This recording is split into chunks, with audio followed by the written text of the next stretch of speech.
오직 믿음으로만 우리가 그리스도와 그의 모든 은덕에 참여할 수 있는데 이 믿음은 어디에서 옵니까? 성신에게서 옵니다. 그분은 거룩한 복음의 강설로 우리의 마음에 믿음을 일으키며 성례의 시행으로 믿음을 굳세게 하십니다. 아멘. 믿음은 어디서 오죠? 믿음은 어디서 와요? 여러분 답을 보고서도 믿음은 그 성령 하나님에게서 옵니다. 그렇죠? 네, 믿음은 성령 하나님에게서 옵니다. 그렇다면 성령 하나님에게서 오는 이 믿음이 어떻게 오죠? 믿음은 성령 하나님에게서 옵니다. 그런데 이 믿음은 어떻게 오죠? 정 집사님, 저만 멀뚱멀뚱 보지 마시고 뭐라고 돼 있어요? 믿음은 성신에게서 옵니다. 그리고 뭐라고 돼 있어요? 예, 그분은 성령 하나님이십니다. 성령 하나님께서 믿음을 주시는데 주시는 그 믿음은 거룩한 복음의 강설로 우리 마음의 믿음을 일으키신답니다. 여기서 우리가 생각할 것은요, 왜 하이델베르그는 말씀으로 믿음을 우리 마음에 일으킨다 하지 않고 복음의 강설로라고 표현했는가라는 점이에요. 복음의 강설이 뭐죠? 예? 예, 맞아요. 설교입니다.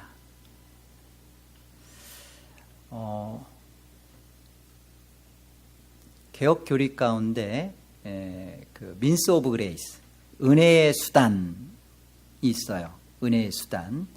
그 은혜의 수단 중에 우리는 이제 물론 말씀, 기도, 뭐 성도의 교제, 고난 이런 것들이 다 은혜의 수단인데 말씀할 때 우리는 하나님께서 우리에게 물론 그리스도도 말씀이요. 우리에게 주신 말씀이 있어요. 뭐죠 이게? 성경이에요. 그죠? 성경이 말씀입니다. 또 성례, 세례와 성찬이 보여지는 말씀이에요. 말씀입니다. 또 뭐가 또 말씀이죠? 선포되어지는 말씀이 뭐가 있죠? 설교예요. 그래서 은혜의 수단 할 때 말씀이 은혜의 수단이다 그럴 때는 뭘 얘기하는 거냐면 설교를 얘기하는 거예요. 여러분들 그 설교가 하나님의 말씀이에요, 아니에요? 설교는 이제 하나님의 말씀이 성경을 바르게 했을 때 말씀이죠. 근데 하나님께서 이 설교가 하나님의 말씀으로 은혜의 수단으로 사용하시는 거라는 겁니다. 성령 하나님께서 우리의 마음에 믿음을 일으키는 데 있어서 하나님이 쓰시는 게 뭐냐면 복음의 강설인데 그게 설교라 그러는 겁니다. 우리 교회에 계셨던 분인데요. 그분이 늘 하시는 생각이 있었어요. 그분이 갖고 있는 생각. 뭐냐면 설교는 하나님 말씀이 아니라는 거예요. 어떻게 설교가 하나님 말씀이냐는 거예요. 설교 중에 뭐 예화도 하고 뭐 그다음에 목사의 어떤 브로큰 패밀리도 얘기하고 그리고 뭐 가끔 뭐 말도 안 되는 이렇게 아재 개그도 나오고 그러는데 어떻게 이게 하나님 말씀이냐는 거예요. 말씀 아니라고 그러는 거예요. 네. 결국 그런 생각을 갖고 있는 생각 속에는 선포되어지는 하나님의 이 말씀이 그 사람한테는 지식으로만 돼요. 생명이 될 수가 없어요. 왜? 하나님 말씀이 아니기 때문에, 그 사람 생각하는 말씀이 아니기 때문에 본인은 선포되어지는 것을 통하여서 자기가 받고 싶은 것만 받고 지식으로만 이해하는 것이죠. 어떤 일이 벌어질까요? 변화가 될 수 없어요. 그 안에서 그 말씀이 하나님이 내게 지금 하시는 말씀이다. 지금 하나님이 저 설교자를 들어서 지금 나에게 하는 말씀이라는 생각을 안 하는 거예요. 여러분, 설교가 뭐예요? 설교가. 여러분이 생각하는 설교라는 정의가 뭐예요?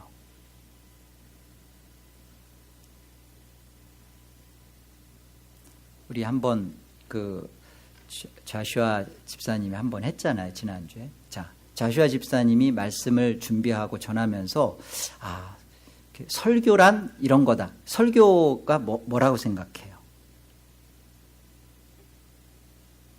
무슨 마음으로 말씀을 증거하셨어요?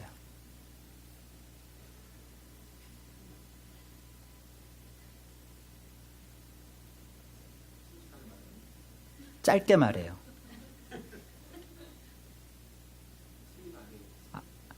괜찮아요. 틀리면 안 되겠다. 설교는요,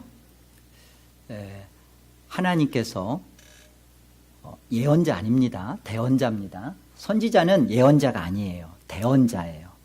하나님께서 구약이나 신약이나 지금도 마찬가지고 대언자들을 통해서 복음을 선포하는 것입니다.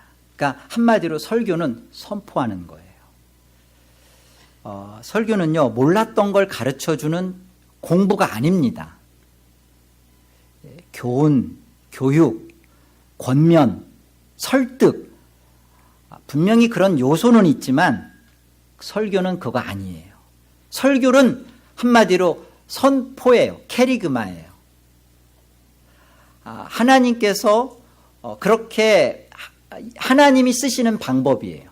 하나님이 하나님의 말씀을 성경을 통하여서도 우리에게 남겨주셨는데 하나님이 이 말씀을 하나님의 가슴을 알도록 하나님의 뜻을 알도록 대언자들을 통해서 이 하나님의 말씀을 울리는 말씀으로 듣도록 그때 그들에게 그리고 이 말씀은 살아서 역사하시는 살아있는 말씀으로 오늘 우리 현장에서 똑같은 이 시대를 살아가는 현장 속에 있는 그 설교자를 들어서 대언자를 통하여서 똑같은 죄인이 그 하나님의 말씀 앞에 부들부들 떨면서 안 되는 걸 가지고 하나님의 말씀이 그를 도구로 써서 말하는 거예요.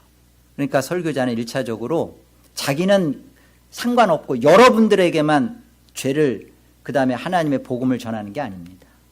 1차적으로 설교자는 하나님의 말씀 앞에 먼저 직면하는 것이고요. 그 말씀을 그 말씀을 하나님의 뜻과 원하심대로 바르게 외치는 거예요.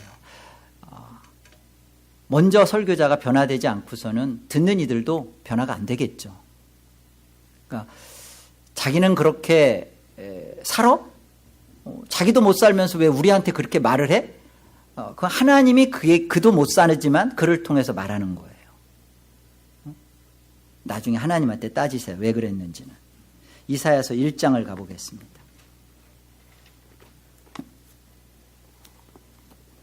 이사야서 1장. 설교는 이런 거예요. 자, 우리 1절과 2절 같이 한번 합독합니다. 함께요. 유다 왕 우시야와 요담과 아하스와 히스기야 시대에 아모스의 아들 이사야가 유다와 예루살렘에 관하여 본 계시라. 하늘이여 들으라, 땅이여 귀를 기울이라. 여호와께서 말씀하시기를 내가 자식을 양육하였거늘 그들이 나를 거역하였도다. 하나님의 마음이고 하나님의 심중의 생각이십니다. 하늘이여 들으라, 땅이여 귀를 기울이라. 그러니까 정말 길 가는 사람 붙잡고서 하는 말처럼 하나님이 그러니까 사람의 음성과 사람의 생각을 가슴을 담아서 누구를 통하여? 이사야를 통하여 외치는 거예요. 외치게 하는 거예요. 소도 나귀도 다 그 주인을 아는데 내가 저들을 이렇게 양육하였거늘 지금 저들이 나를 거역하고 있다. 이렇게 이사야를 통하여서 하나님의 뜻을 말씀하시는 것입니다. 왕이, 임금이 백성들에게 이렇게 강연을 안 해요. 왕은 백성들에게 이처럼 이렇게 위험 있게 포고하는 거예요. 무슨 일이 있으면 어떻게 뭐는 면해주겠다, 뭐는 언제까지 어떻게 해라. 이렇게 왕은 물론 신하들을 통해서 신하들이 왕의 뜻을 전달하는 그런 부분들을 하지만 왕은 왕이 말을 할 때는 포고하는 거죠. 강연을 해서 사람들을 내 생각은 이렇다 이렇게 설명하지 않아요. 이미 충분히 신하들하고 논의해서 뜻을 백성들에게 그냥 알립니다. 공고를 해버리죠. 설교가 그런 겁니다. 여러분, 여러분의 설교가 여러분에게 듣고 싶은 말, 여러분이 들었을 때 귀가 그냥 그 달콤한 말, 그거는 여러분들 그냥 그건 강연이고요. 그건 교육이에요. 1차적으로 설교는 죄인인 우리에게 하나님이 우리를 향하여 갖는 하나님의 뜻을 일방적으로 그냥 하나님이 말씀하시는 거예요. 선포되어지는 거예요. 그래서 어떤 말씀이 나한테 바더가 되고 막 숨이 막혀오고 힘들고 옥조이고 그렇죠. 왜 설교라는 것이 내 상황을 이해해주고 또 나를 인정해주고 또 여러 가지로 좀 부드럽게 해주지 않는가? 일방적이기 때문에 그렇습니다. 설교가 그런 거예요. 그래서 개혁교회의 대부분의 교회들은요, 이걸 갖다가 이렇게 설교라고 쓰지 않고 복음 강설 또는 말씀 선포, 설교란 말을 잘 안 썼습니다. 오늘날은 이렇게 설교 그러면 무엇인가 이렇게 사람들을 이렇게 권면하고 설득하고 이해를 요구하고 다 이렇게 그런 거라고. 근데 설교는 말씀을 선포하는 행위고요, 복음을 강설하는 것입니다. 고린도전서 1장을 우리 한번 가보죠. 하나님 말씀 고린도전서 1장 21절 우리 같이 한 절 읽어봅니다. 함께요. 하나님의 지혜에 있어서는 이 세상이 자기 지혜로 하나님을 알지 못하므로 하나님께서 전도에 미련한 것으로 믿는 자들을 구원하시기를 기뻐하셨도다. 믿는 자들을 구원하시기를 기뻐하는 방법이 무엇이냐면 여기 전도에 미련한 것으로 그렇게 했답니다. 하나님의 지혜에 있어서는 이 세상이 자기 지혜로는 하나님을 알지 못한답니다. 내가 옳은 것 같아요. 내가 맞는 것 같아요. 내 생각이 더 합리적이고 타당해요. 이건 이 세상이 갖고 있는 지혜죠. 이 자기 지혜로는 하나님을 알 수가 없답니다.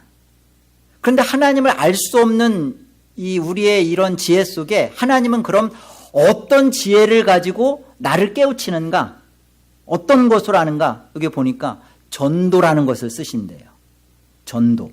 그러니까 전도라는 것을 통하여서 그 하나님의 알 수 없는 것을 내가 잘났다, 내가 맞다라고 생각하는, 내가 더 합리적이고 타당하다라고 생각하는 내 지혜를, 그 지혜로는 하나님을 알 수 없는데 하나님을 알 수 있도록 가르쳐 주는 게 뭐냐? 내 지혜를 복종시키고 박살내는 게 뭐냐? 전도랍니다. 전도.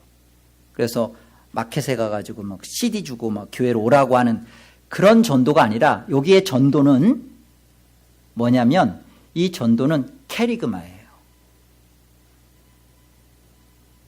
프리치라고요. 영어로는 그렇게 아예 번역을 했어요. 이것은 그 설교입니다. 복음 강설이에요. 말씀 선포예요. 그러니까 전도에 미련한 것이라는 것은 뭐냐면 하나님의 복음, 하나님의 말씀이 선포되어지는 것으로 어떻게 하겠다는 거예요? 우리의 똑똑함을 박살내겠다는 거예요. 우리의 아무리 똑똑한 우리의 내가 지금까지 살아오면서 내가 다른 사람들한테 다 괜찮은 사람이고, 당신은 어쩜 그렇게 사리분별이 밝고, 어떻게 그렇게 덕이 있고, 좋아요. 그렇게 세상의 모든 지혜를 다 갖고 있어도 하나님을 알지 못하는 그 상태에 대하여 하나님이 그것을 무력화시키면서 그것에서 우리를 꺼내는 방법이 뭐냐? 그게 하나님께서 말씀을 선포하는 일방적인 하나님의 복음 행위랍니다. 성령께서 이 말씀을 선포되어지는 것을 통하여서 믿음을 일으키신다는 사실을 믿으시기 바랍니다. 이것 때문에 우리 안에 성령 하나님께서 그 하나님의 말씀이 선포되어지는 것을 가지고 믿음의 역사를 일으키고 회개의 역사를 일으키고 이걸 가지고서 하나님 앞에 하늘을 맛보고 살아가는 놀라운 그런 거룩한 것들을 하나님이 성령 하나님께서 이 말씀이 선포되어지는 이 시간에 이걸 이루신단 말이에요. 하나님께서 하시는 일입니다. 우리를 깰 수 있는, 우리의 고집스러움과 완악함을 깰 수 있는 하나님의 감추어진 놀라운 역사, 파워는 바로 이 말씀이 선포되어지는 것을 통하여 성령 하나님께서 그걸 통하여 일하신다는 겁니다. 그런데 여기 보세요. 이렇게 캐리그마라는 하나님의 말씀에 선포되어지는 것을 미련한 것으로라고 표현하죠. 왜 미련한 것이라고 이렇게 표현했을까요? 1차적으로 사람들의 생각이 그래요. 고린도 교회에서도 많은 철학이 있었고 이런 사람들의 그런 생각 속에 또 학문이 있는 사람들의 생각 속에 어떤 생각을 갖냐면 누가 설교 듣고 변화되겠어. 아니 설교가 어떻게 사람의 마음을 움직여. 저거 사람의 말 아니야? 아니 설교가 뭐가 대단하다고. 그거 듣고 세상에 누가 살아나고 마음이 바뀌고 변화되고 대체 무슨 일이 있겠어. 일단 하나님 말씀이 일방적으로 선포되는 것 자체가 그거 틀려먹은 거야. 일단은 사람의 마음을 움직이려면 공감시켜줘야지. 그리고 감정에 사람을 붙들어서 호소도 해야 되고 일단 그 사람이 납득하고 이해할 만하고 그 사람의 타당한 것들을 제시하고 논리적으로 합리적으로 제시하고 삼담론법 쓰듯이 딱딱딱해서 꼼짝 못하게 이렇게 뭐 해야 되지 않겠어? 또 사람의 신금을 울리는 그런 예화라든지 또 정말 사람의 마음을 울렸다 웃길 수 있는 유머라든지 뭐 이런 어떤 것들을 도구로 써서 해야지. 아니 어떻게 하나님 말씀만 가지고 그걸 풀고서 일방적으로 선포하는데 거기에 대체 무슨 변화가 있고 살아나는 게 있겠냐라고 사람들은 생각한다는 거예요. 그게 미련한 것으로 생각한다는 거예요. 저런 미련한 방법으로 대체 뭐가 되겠어? 성경은 뭐라고 말하는지 보세요. 고린도전서 1장 18절 보세요. 다 같이요. 시작. 십자가의 도가 멸망하는 자들에게는 미련한 것이요 구원을 받는 우리에게는 하나님의 능력이라. 멸망하는 자들에게는 하나님의 말씀이 선포되어지는 십자가의 이 복음의 진리가 미련한 거랍니다. 십자가처럼 어리석고 비합리적이고 타당성이 없고 바보스러운 것이 없어요. 멸망하는 자들에게는. 그러나 구원을 얻는 우리에게는 이 십자가야말로 가장 어리석어 보이고 가장 말도 안 되고 그리고 어떤 우리의 생각 속에 이해와 공감도 없는데 일방적인 이 십자가야말로 구원을 얻는 우리에게 하나님의 능력이 된답니다.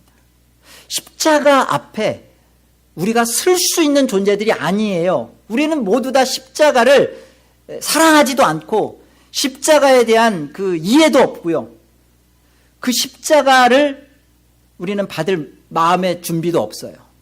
그런데 하나님의 말씀은 이 십자가를 풀어서 얘기할 때, 그 말씀을 얘기할 때 성령 하나님께서 그 십자가의 그 진리를 가지고 멸망하는 자들을 구원시키겠다는 하나님의 말씀입니다. 그래서 바울은 2장 1절에서 이렇게 얘기해요. 고린도전서 2장 1절 가보세요. 자, 1절로 5절까지 우리 같이 한번 또 합독합니다. 함께요. 형제들아, 내가 너희에게 나아가 하나님의 증거를 전할 때 말과 지혜의 아름다운 것으로 아니하였나니 내가 너희 중에서 예수 그리스도와 그가 십자가에 못 박히신 것 외에는 아무것도 알지 아니하기로 작정하였습니다. 내가 너희 가운데 거할 때 약하고 두려워하고 심히 떨었노라. 내 말과 내 전도함이 설득력 있는 지혜의 말로 하지 아니하고 다만 성령의 나타나심과 능력으로 하여 너희 믿음이 사람의 지혜에 있지 아니하고 다만 하나님의 능력에 있게 하려 하였노라. 지금 바울이 하는 말이 이거죠. 내가 너희 고린도 교회 너희한테 복음을 전할 때 두려워하고 심히 떨었답니다. 그 이유가 뭐냐면 자신의 말과 자기가 전하는 이 복음의 설득력으로 지혜롭게 말하여서 저들이 고린도에 있는 너희들이 돌아올까 봐, 예수를 믿을까 봐 회개하고 온다는 그런 일이 자기는 두렵고 심히 떨었다는 겁니다. 거기에다가 사람의 마음을 이해시키는 설득력, 지혜 있는 자기의 말을 첨가하는 것으로 그렇게 나타나지 않고 오직 어떻게? 성령께서 오직 하나님의 능력에 의해서 사용할 수 있는 오직 한 가지, 무식하고 단순하게 예수 그리스도의 십자가 외에는 나는 아무것도 알지 아니하기로 작정하여 십자가의 복음만 전하기로, 이걸 갖다가 미사오구를 보태고 사람을 공감시켜서 이걸 갖다 사람의 감정을 이렇게 끌어당겨다가 그렇지 않았다는 거죠. 그렇게 할까봐 오히려 두려워했다는 것입니다. 우리가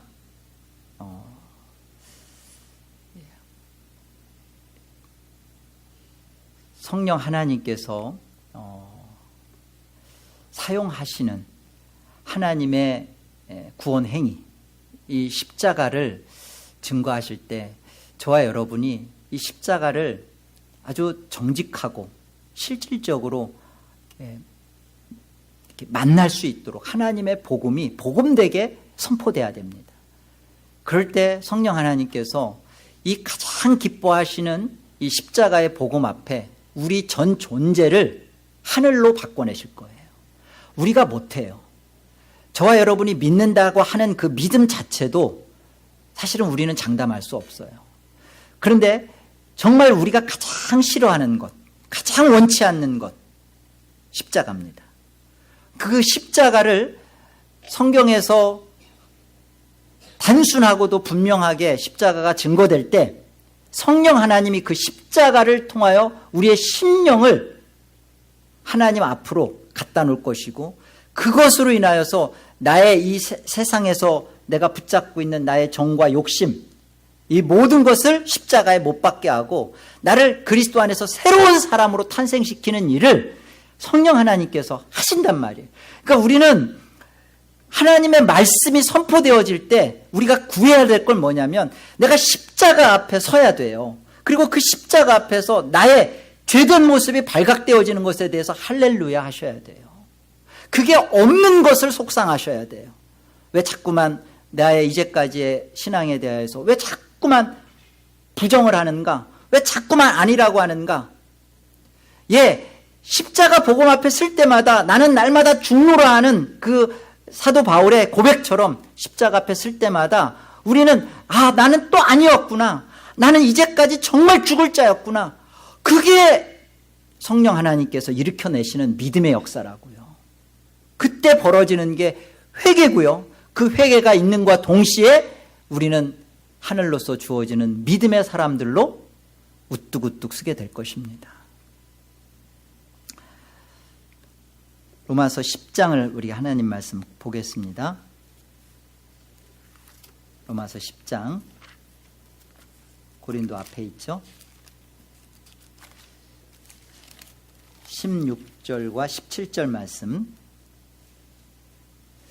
그러나 그들이 다 복음을 순종하지 아니하였도다. 이사야가 이르되 주여 우리가 전한 것을 누가 믿었나이까 하였으니 그러므로 믿음은 들음에서 나며 들음은 그리스도의 말씀으로 말미암았느니라.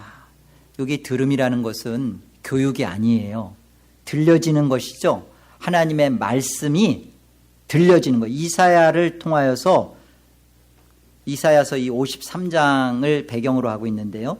이 이사야서의 복음이 말씀이 선포되어지는 것이 들려지는 거예요. 들려지는 것으로 말미암아서 믿음이 생긴다는 것입니다. 믿음은 이사야의 입술을 통하여서 하나님의 말씀이 선포되어지는 것을 그것이 들려질 때 하나님의 말씀이 선포되어지는 것이 여러분에게 들려질 때 어떤 일이 생긴다고요? 믿음이 생긴다고요. 여러분 믿음 생기기 원하잖아요. 믿음이 생기기를 원하는 것을 성경은 이렇게 약속해 주셨어요. 여러분 믿음 생기려면 가서 기도해서 나무 뿌리 하나를 흔들어서 뽑으면 믿음이 생긴다. 성경은 그렇게 약속하지 않습니다. 믿음이 생기려면 믿음은 하나님의 말씀이 들려지는 데서. 하나님 말씀이 어떻게 들려져요? 선포되어지니까 들려지잖아요. 그 들려지는 말씀이 우리 안에서 말씀으로 바르게 선포되어져서 들려질 때 그때 성령께서 믿음을 그 사람의 마음속에 일으켜내신다 그러잖아요. 잔 번연, 철로역정을 썼던 잔 번연이 감옥에 간 이유가 있어요. 이렇게 도둑질하고 그렇게 해서 감옥에 간 게 아니에요. 당시에 영국 국교가 성공회였습니다. 존 번연 당시에. 그런데 너무나 말도 안 되는 복음을 영국 국교를 갖고 있었던 성공회 목사들이 복음을 전한 거예요. 그리고 이 성공회 목사들 외에는 당시 그때 복음을 전하면 말씀을 선포하면 감옥에 보내겠다고 이미 그렇게 모든 사람들한테 엄포가 다 떨어진 상태였습니다. 근데 잔 번연이 볼 때는 하나님의 말씀을 말씀답게 선포하지 않는 저들에 대하여 견딜 수가 없었어요. 그래서 말씀을 선포하기 시작했어요. 그래서 잡혀서 감옥에 간 거예요. 거기서 철로역정 쓴 것이고.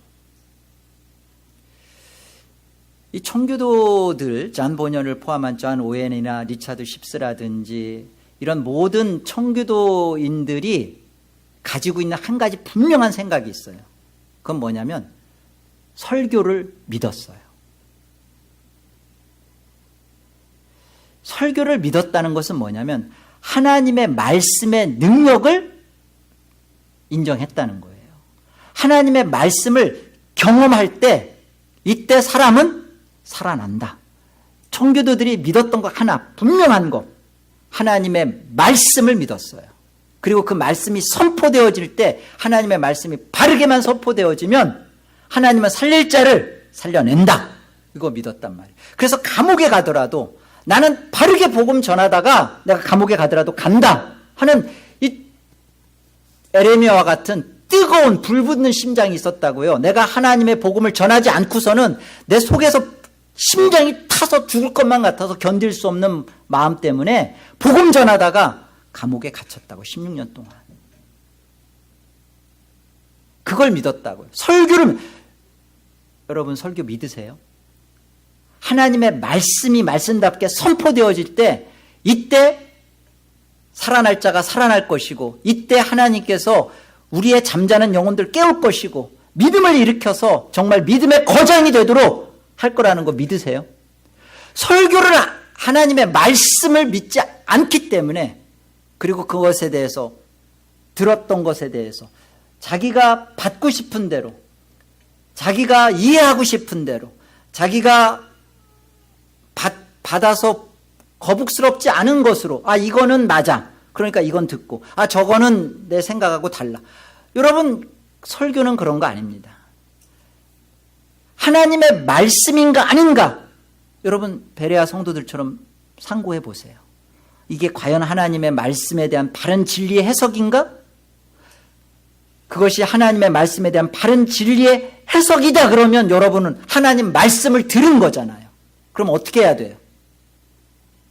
그 말씀을 여러분이 하나님 말씀 앞에 쓰셔야죠. 그리고 그 말씀 앞에 여러분 살려달라고 하나님 앞에 애원하셔야죠. 하나님 말씀이 들려지고 선포되어졌는데 거기에다 여러분들의 지식과 이론과 여러분의 생각과 여러분의 경험을 자꾸만 갖다가 붙여내면 거기에는 설교를, 하나님의 말씀을 거부하는 것이고 믿는 게 아니죠. 오늘날 교회는요, 목사도 교인들도 설교를 안 믿어요. 실제로 제가 에덴 장로교회 이제 6년째 들어섰잖아요. 청빙할 때 그 8분이 저를 청빙 인터뷰를 했습니다. 그 중에 한 분이 저한테, 장로님 웃으시는데 장로님은 아니셨어요. 근데 그 중에 한 분이 저한테 이런 질문을 했어요. 우리는 교회가 좀 이렇게 부흥, 그러니까 꼭 한마디 이제 붙이신 게 뭐 외적 부흥만이 아니라 내적인 것도 포함한데 우리는 어쨌든 숫자적으로 교회가 좀 빨리 좀 자라기를 원합니다. 이 교회를 지원한 목사님은 교회를 어떻게 부흥시킬 것입니까? 방법을 한번 얘기해 보세요. 저한테 그러더라고요. 그래서 제가 뭐라고 답했죠, 장로님? 뭐라고 제가 답했죠? 장로님 기억을 못 하세요? 참. 그때 좌슈아도 있었어요. 제가 뭐라고 답했나요? 예? 예. 제가 말씀 전하겠습니다 그랬어요. 그랬더니 이제까지도 우리는 계속 그 전에 있던 목사님도 말씀 전하겠다고 말씀 했는데 목사님도 그럼 또 말씀 전할 겁니까? 그래서 제가 그랬어요. 그럼 목사가 말씀 전하지 찬양합니까?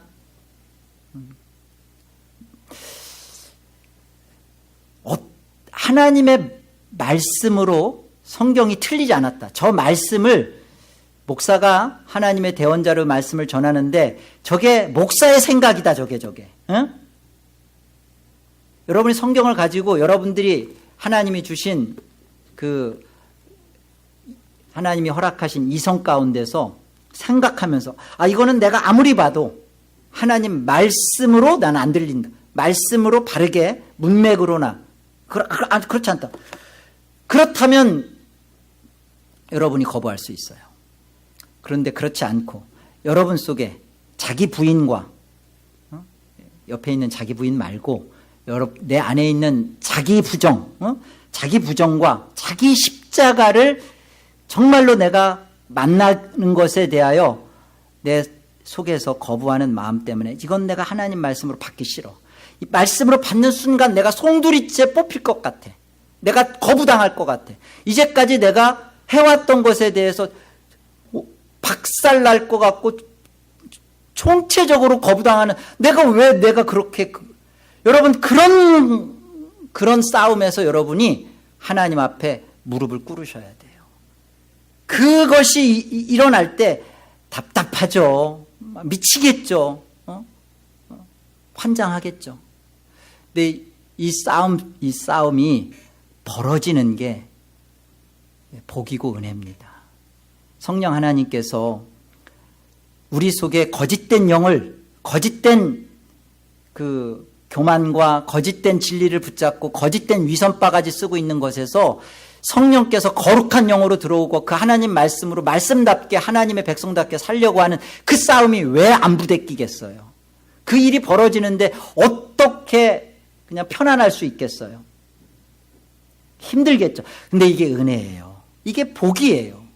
이 싸움을 살아있을 동안 한 번은 있어야 되고 그리고 그 싸움이 매주 벌어지는 게 가장 복된 하나님의 구원의 자녀입니다. 매주 벌어져야 되는 거예요. 매주. 난 한 번 했는데요. 왜 매주 내가 이렇게 하나님 말씀 앞에서 부대껴야 돼요? 아니에요. 여러분은 토랄리 총체적으로 하나님 앞에 썩은 자들이요, 하나님 사랑한다고 하면서 돌았으면 영적으로 간음하는 아주 사악한 자들이라고요. 저나 여러분이. 여러분, 이 사실을 우리가 하나님이 끊임없이 그렇게 고발하는데도 나는 안전하다, 괜찮다라고 생각하는 우리가 정말 시급한 거예요.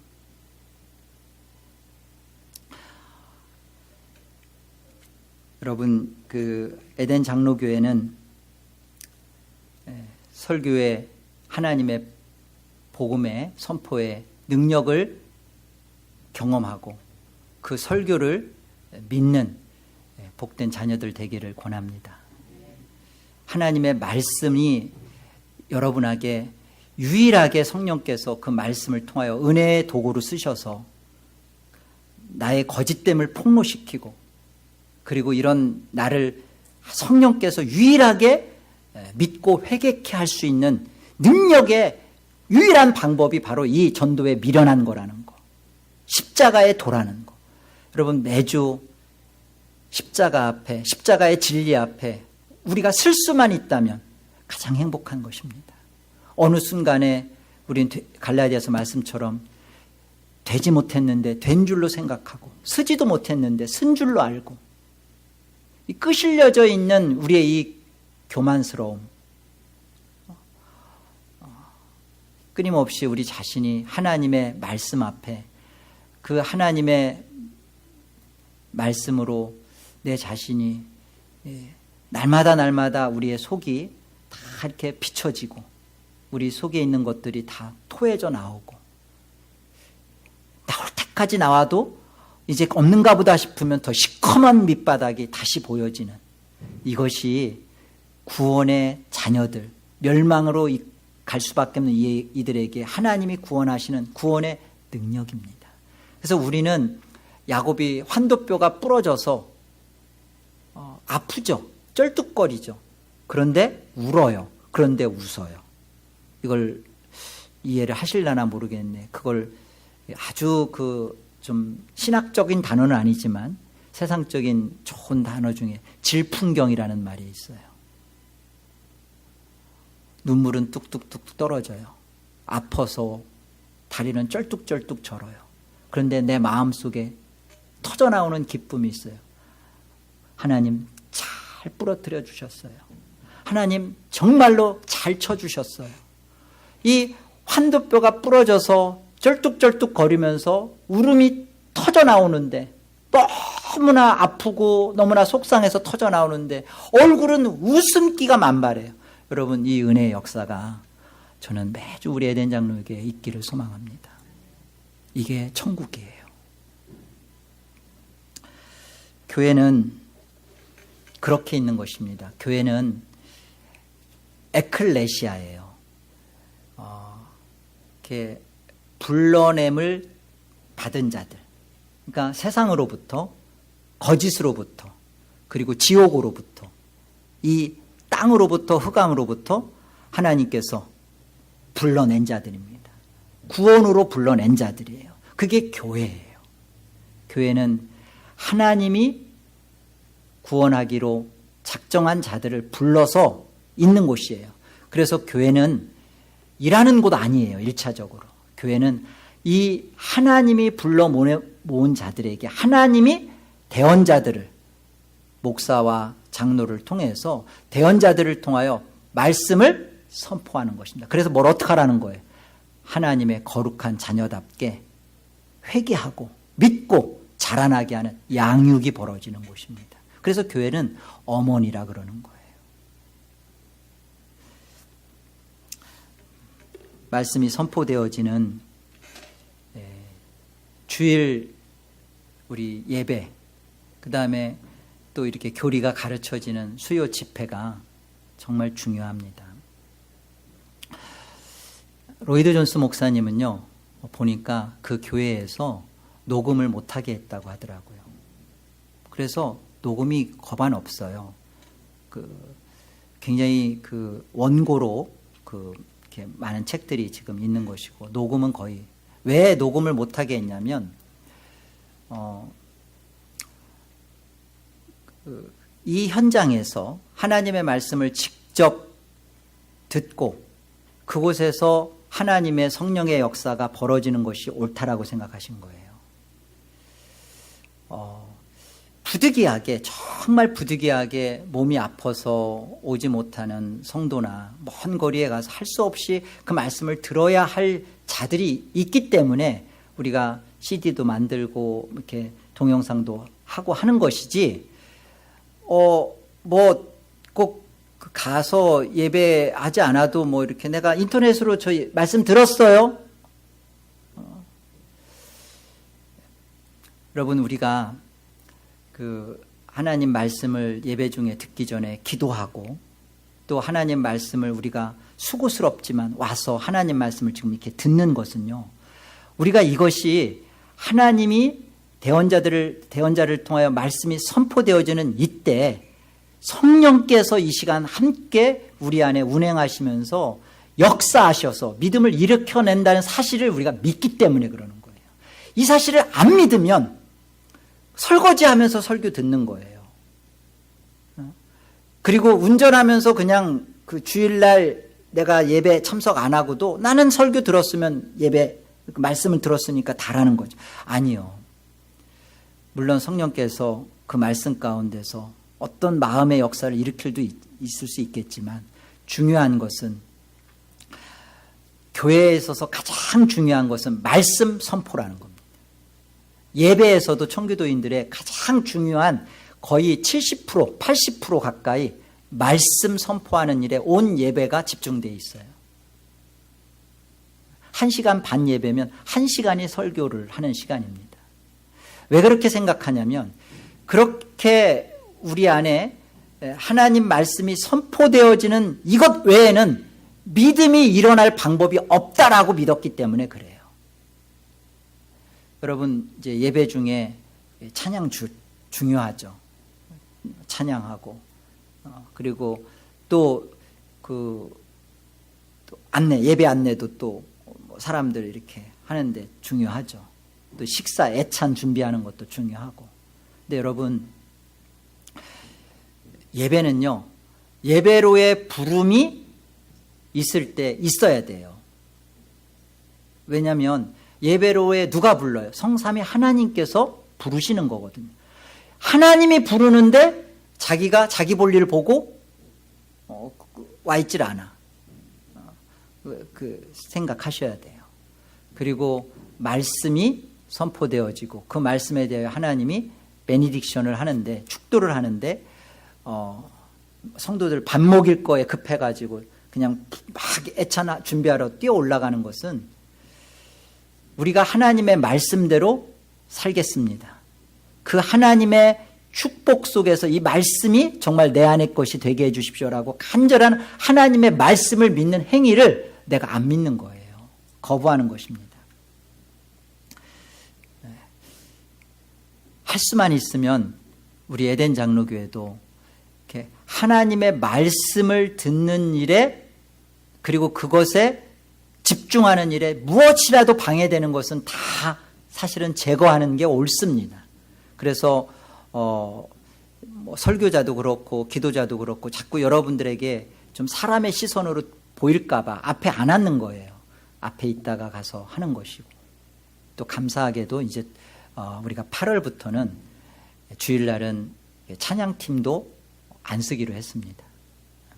왜냐하면 전체적으로도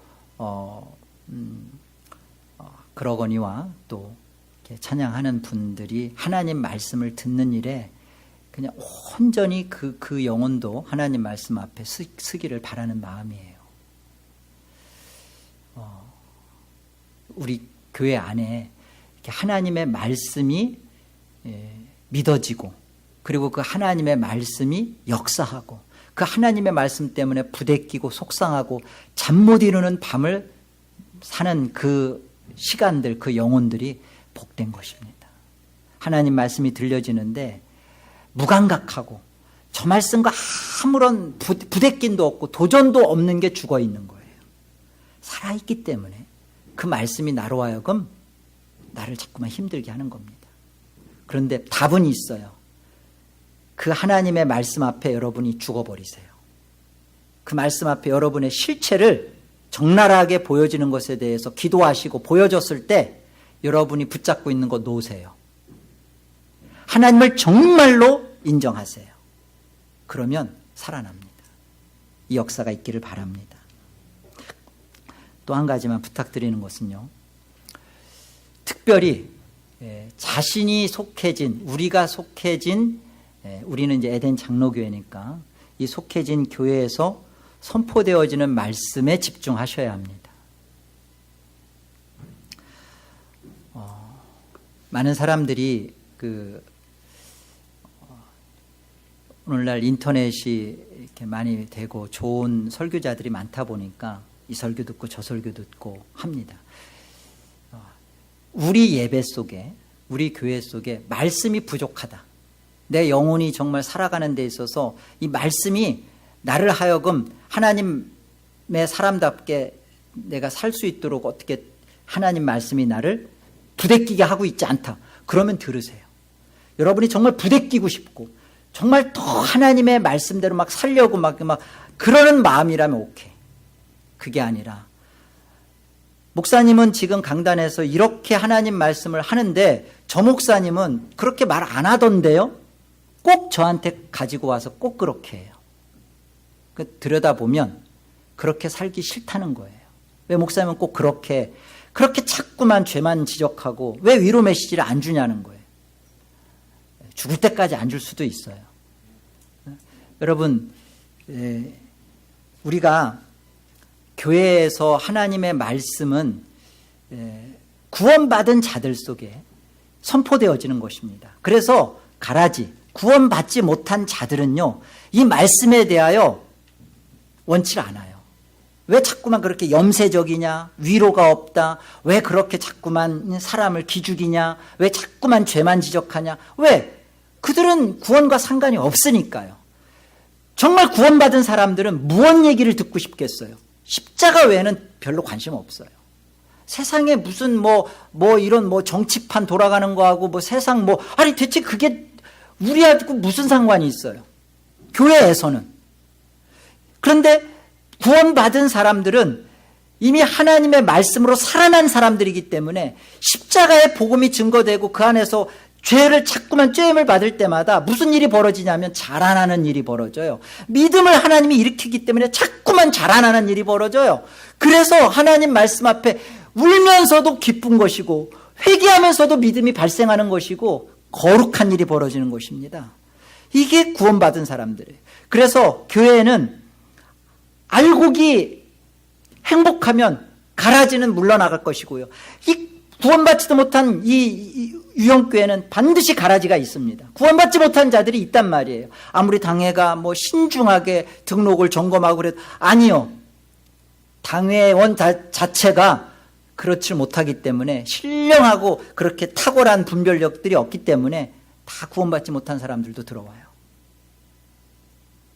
그런 구원받지 못한 사람들이 자꾸만 다른 데에서 들어왔던 듣고 그 기존에 자기가 알고 있던 설교 그리고 그런 설교를 자꾸만 들으면서 자꾸만 자기를 타협시키고 자꾸만 변호하고 변론합니다. 그리고 자꾸만 그것을 자기 안에 그것을 누리려고 해요. 그런 가라지들이 많아질수록 알곡들은 못 견디는 거죠. 여러분, 에덴 장로교회가 정말 다수가 알곡으로 되고 정말 다수가 구원받은 사람으로 100이 되면 그 100이 다 구원의 자녀들로 갈 때 이때 정말 하나님의 복음이 증거될 때마다 여러분들 속에 심령의 아멘이 터져 나올 것이고 강단은 더 힘있고 뚜렷하게 여러분들의 죄를 고발할 것입니다. 회개 역사가 벌어질 것입니다. 회개하다가 주님 만나면 되는 것이지 나는 안전하다, 나는 구원받았다, 나는 틀림없다 그러다가 주님 만나는 거 아니에요. 날마다 저와 여러분 속에 하나님의 말씀이 하나님께서 이 말씀을 말씀되게 선포되어지는 일에 기도하시고 말씀되고 선포되어질 때 여러분들의 심령을 하나님 앞에 갖다 놓으셔야 돼. 그래서 우리가 예배 전에 말씀도 읽고 그리고 간절히 기도하는 것도 그런 거잖아요. 하나님, 내 생각을 하나님 앞에 내려놓습니다. 하나님, 나를 쳐서 복종시켜 주시고 나를 무너뜨려 달라고 그러는 거잖아요. 우리 말씀 한 절만 더 봅시다. 고린도후서 10장 가보세요.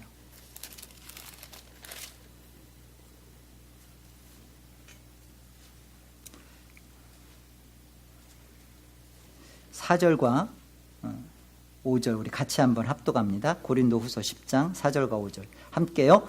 우리의 싸우는 무기는 육신에 속한 것이 아니요 오직 어떤 견고한 진도 무너뜨리는 하나님의 능력이라. 모든 이론을 무너뜨리며 하나님 아는 것을 대적하여 높아진 것을 다 무너뜨리고 모든 생각을 사로잡아 그리스도에게 복종하게 하니. 아멘.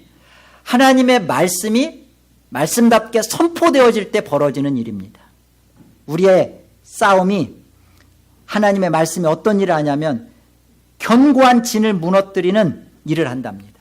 여러분들의 견고한 진, 여러분들의 사고, 여러분들이 생각하는 그 세상적인 똑똑함, 잘남, 이론, 박식함 이런 것들을 무엇이 무너뜨린다고요?